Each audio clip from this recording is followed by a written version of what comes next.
have the time to listen to me grind.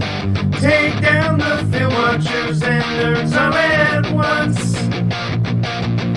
I am one of those skeptical of status quo. Hey,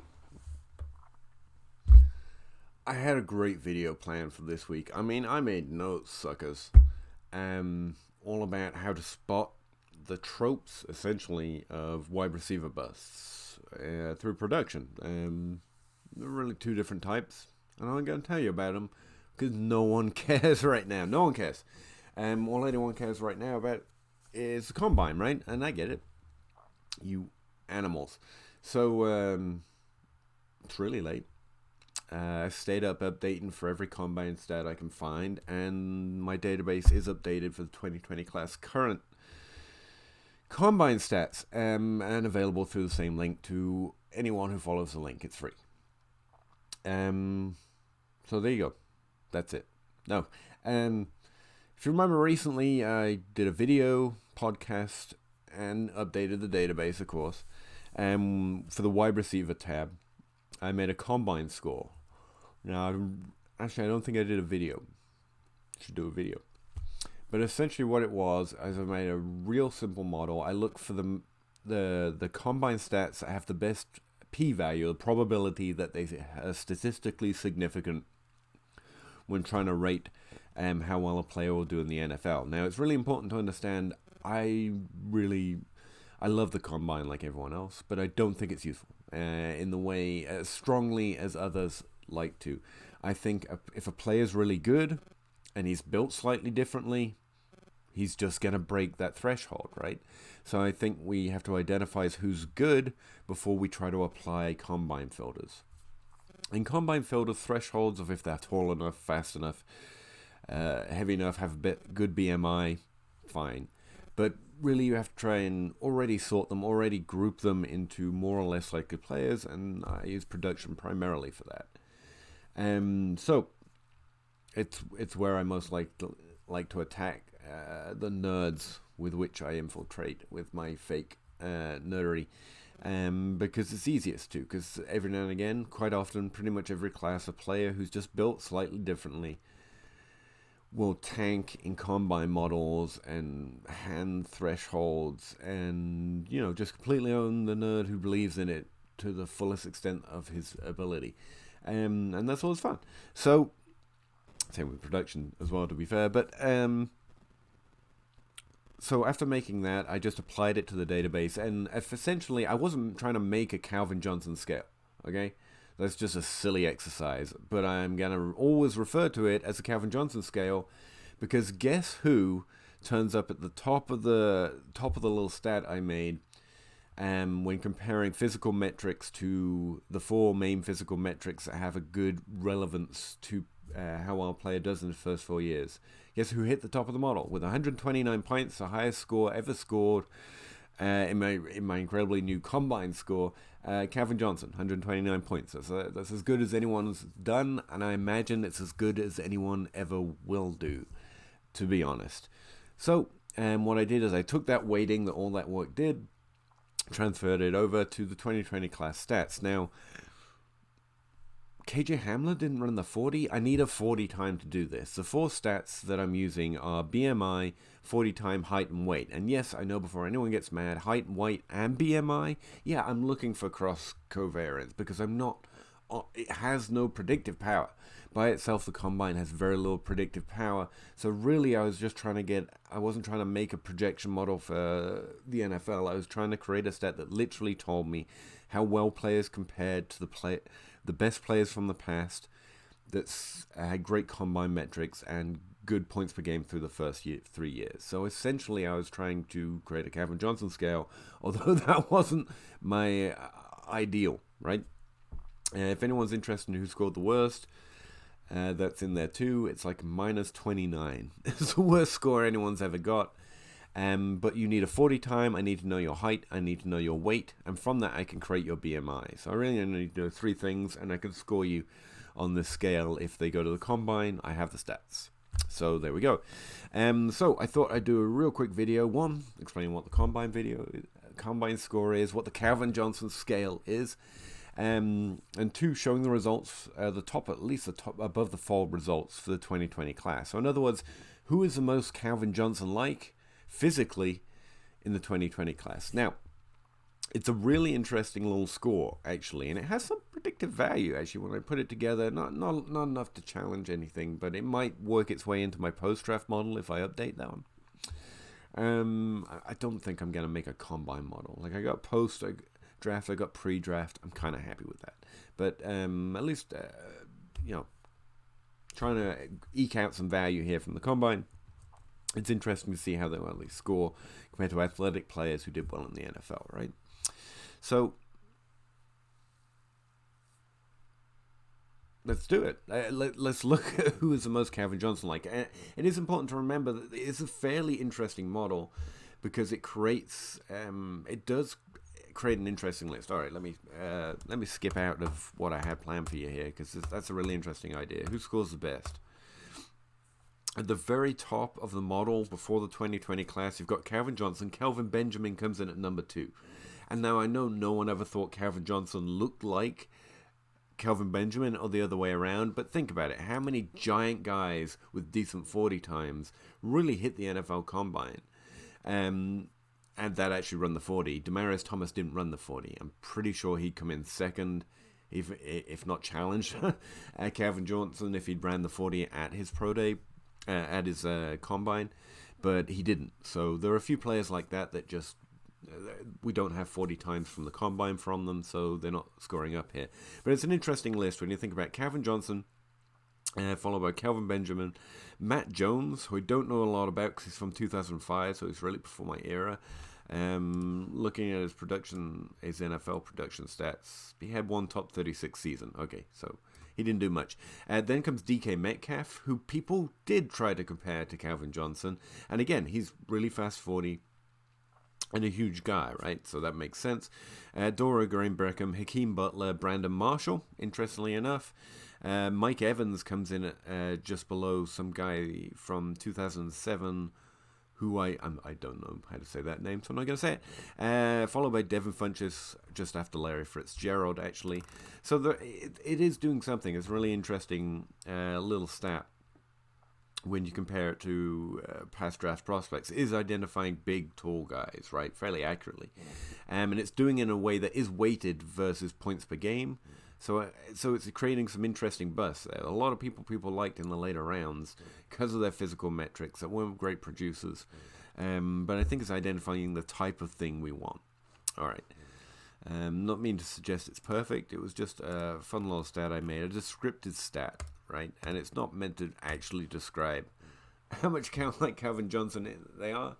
But that's what I'm going to say it does.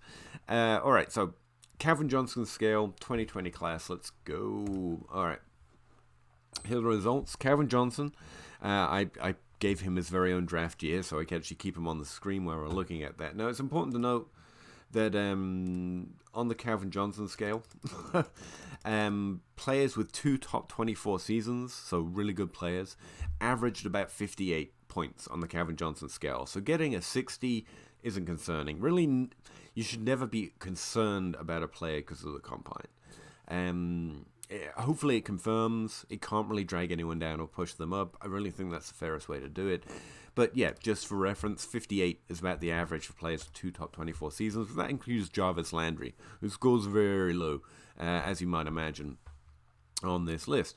And yeah, I got it set to 2. So the winners from the 2020 class, the most like Calvin Johnson. He actually has the second highest score since I've been tracking stats since 2003 to 2001 is when I have combine stats and data from in this database. So he scored really well. How did he score? Well, across the main 4, he's really big, and he ran a 4.43. Like, he's impressively big. He's like, nearly 1 inch shorter than Calvin Johnson and exactly 1 pound lighter. So physically, in terms of height and weight, he's almost exactly the same, and he ran a 4.43. That's basically never happened before if they've ran a 40 at the combine, at least. Like I say, I think Demaryius Thomas would have done really well in this. Coming in second, we'll talk about Chase Claypool sometime. I've got to start doing individual player evaluations for videos and podcasts. Just quickly, he didn't pop on anything in particular. Well, let's do the quick stats instead of breaking them down thoroughly. He has an age 21 breakout age, so it looks like a late producer at least. And his college dominated 33%, which actually isn't bad. Which makes me think he may only have 1 or 2 years. I've really got to do that video on how to spot bust, by the way, because that would be useful while looking at that. All right, Antonio Golden Gandy, someone I definitely like from this class. Like, I've been really excited to see how he did. He got a 27 BMI, which is a really good score to have. Average players who get 2 top 24 seasons average a 27 BMI, so it's one of those things. Now, he ran a 4.6, according to the combine stats I scraped so far, which, sounds bad, but again, there's a wide range. That's DeAndre Hopkins and Keenan Allen range. I mean, it's fine. But he's also really big, 76, that's going to be inches high, isn't it, and 223 pounds, right?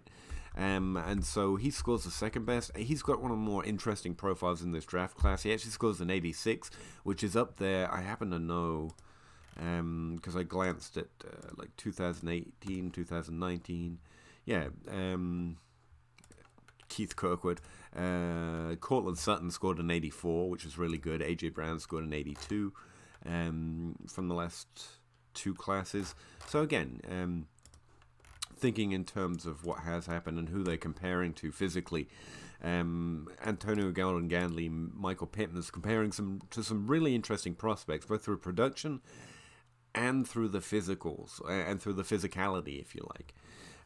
So both of those players, if you want to value the combine a little bit, get somewhat of a bump. Now, Henry Ruggs comes in 4th in this class, and that's obviously because of his phenomenal speed, 4.27. We expected it, but it is nice. It's always nice to have it a little bit confirmed, right? So he's very good, decent height for a wide receiver. He's a little light, but once you weight them all against points per game, taking a sample like I did everything else, he comes out very well on my Calvin Johnson scale. Donovan Peoples-Jones, who everyone was talking about up to this week, I mean, he's a physical marvel. He really is. All these guys are, but in terms of impressive to the sight, right? If you were to see him, 73 inches tall, 212 pounds, and ran a 4.48. That's really great. It's not Calvin Johnson, because Calvin Johnson was both bigger than that, both weight and height, and faster than that. He was faster than all these guys. The reason we can't find more Calvin Johnsons, just in case you were ever wondering, is because there was one Calvin Johnson, guys. Just enjoy having been able to see it within our lifetime. It's just something special. Denzel Mims, however, now Donovan Peoples-Jones, he looks like, look, you're always going to take a flyer on someone with those kind of physicals, but if it gets up into the 3rd round and below is where I'll take guys, just because you never know in which it happens, right? Donovan Peoples-Jones is a great size. He was on a crappy team. He's very athletic. So 3rd round below, you take your flyers on what you prefer, right? Just as a general rule. But if I'm going to compare him to someone off the top of my head, someone who underperformed on a poor team in a low conference, like that sounds to me like someone underperforming their physical metrics. So I'm going to go with Cordero Patterson off the top of my head. That's not good. But you always, if the cost is right, take a flyer on an amazing athlete, right? Denzel Mims, really interesting production profile. Do a separate video on him too. And again, he comes out, what is that? What are we up to now? He comes out 6th in the class, so really impressive. Austin Mack isn't someone I'm particularly interested, so I'm just going to skip him. Laviska Shenault, and I know I'm saying all these guys' names wrong, but to be fair, I say everyone's names wrong. I'm bad at that. A really interesting production profile, and again, we already knew he was huge from the first day of the combine. I'm running a 4.58. Again, might seem bad, but when you weigh it against how big he actually is, it's actually really impressive. The next interesting name is a little further down the list, Brandon Ayuk. I think he might have a slightly busty feel to his profile, but again, kind of have to know what I mean by that before I talk about it more. But again, he scored pretty impressively. on my Calvin Johnson scale. Another way of looking at this, by the way, my Calvin Johnson scale is more to have fun, try to create something that's a combine score, since, I'm doing all these stat work. But weight adjusted and height adjusted speed score is adjusting a player's height and weight for his size. In fact, which one is it? Weight adjusted speed score uses both weight and height. Height adjusted speed score just uses height. So you're getting two different views, like if you take the weight into account or not. They're more or less viable for different positions based on whether weight is particularly important. For wide receiver, height adjusted speed score tends to be pretty damn good. And you can see with Calvin Johnson over here, he scored a 146.3 on a high adjusted speed score. And those aren't my numbers. Like, weight and high adjusted speed scores have been going on for as long as there's been a nerd watching football, I'm pretty sure. So they're another way to do it. You don't have to take my fun at Calvin Johnson scale into account. You should really take a height adjusted, weight adjusted speed score probably a little more seriously if you want to know what type of athletes they are, because it wasn't created with that kind of thing in mind. It's just adjusting their speed by their height. Interesting exception, weight adjusted speed score significantly discounting Antonio Gordon Gandy, unlike my Calvin Johnson scale, and so's height adjusted speed score. He's below all of these guys around him, you'll notice if you look at it. I know it's pretty hard to see on video. So what's going on there is that comparing height and weight to successful players in the past is actually suggesting that his 4.6 is less of a concern than weight and height adjusted speed score. So it'll be interesting to see what happens with him for a number of different reasons. Like, I'm a really big fan. He's coming from the independent conference, Liberty School, just elevated into, I think he's in the group of 5. The production could be worth less because he's got less significant competition for targets and yards, but he was incredibly impressive from a production standpoint, even adjusting for that conference. And so I've had him pretty high on my board already, and him doing this well in terms of being that big and still being able to roll on 4.6, it might put people off because 4.6 is a scary number, and honestly, I'm not scared of it. In fact, this cool little thing I made scored him around about where Michael Pittman does, and he ran a 4.5. So I think that's interesting. Do these guys have the exact same numbers? They have the exact same physical metrics. That's why they're coming up next to each other. They're both measured in at 7.6 and 2.23. Wow, that's weird. I'm gonna have to confirm that. But look, their bench press is different. Their vertical's different.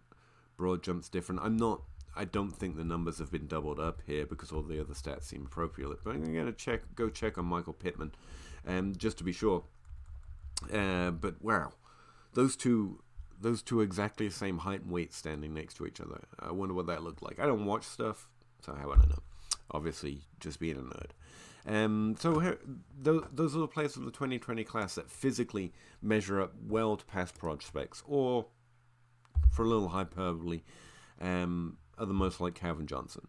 From this class, it's Antonio Golden Gandy, Michael Pittman, Henry Ruggs, to be fair, while a lot smaller. That 40 time does a lot for you, and this is just another way of showing how drastically a 40 time can affect the way we view a player, and also how the NFL views a player. And then Donovan Peoples-Jones, who, again, has been really talked about a lot. He's a physically very impressive man.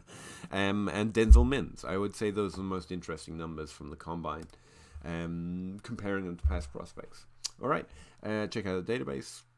Hit me up on Twitter, Patreon, wherever you care to. All these buttons I got going down the this side of the screen now. I'm on all of them, and I use the exact same name, Pahowdy. So find me there. Thanks very much. I'm getting out of here. Hope you enjoy the rest of the combine. I will not enjoy updating the rest of these stats. It's honestly the hardest. For some reason, it's the hardest part of my database to upload. Maybe that's why I have such a beef against combine. Maybe it's a little biased. But anyway, I'm going to get back to it. Thanks, guys. I will talk to you again next time. Thank you very much to Zach Reed from the Dynasty Dummies. If you didn't notice, we now have a theme song outside of the Dynasty Crossroad theme songs. He made another one for the grind for my Patreon podcast. So I thought I'd use it for this too, because it's pretty awesome and I'd like everyone to hear it. So I'll try and use it on some free videos, or some everyone videos, free some YouTube videos, Dave. I gotta go. It's red late. I think it's showing. See you later. Bye. Do you have the time to listen to me grind? Take down the film watchers and nerds all at once.